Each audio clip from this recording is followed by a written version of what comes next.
मुख्यमंत्र्यांचा व्हिडिओ पाहिला, चांगले संतापले होते. शांत बस, राजकारण करू नको म्हणाले.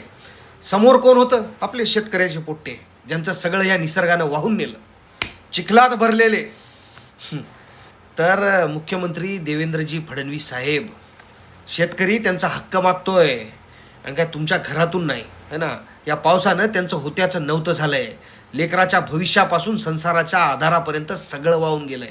अशा वेळेला त्यांची वेदना, त्यांची मागणी जर तुम्हाला राजकारण वाटत असेल ना, तर मग शेतकऱ्यांच्या अश्रूंनाही राजकारण म्हणा, त्यांच्या उद्ध्वस्त संसारालाही राजकारण म्हणा, पाण्यात वाहून गेलेल्या पिकांना आणि लेकरांच्या दप्तरांनाही राजकारणच म्हणा.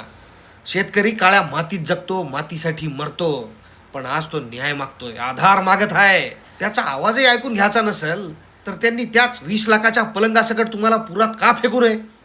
कुठं राजकारण करत होते? प्रश्न विचारला की राजकारण? अरे लाखो कोटी रुपये देऊन पक्ष फोडले आणि शेतकऱ्यांना द्यायची वेळ आली की राजकारण करू नका. तर कसं आहे मामू, आता की नाही खरं काय आहे ना, राजकारण हे समजायला लागलं आहे पब्लिकला, नाही का.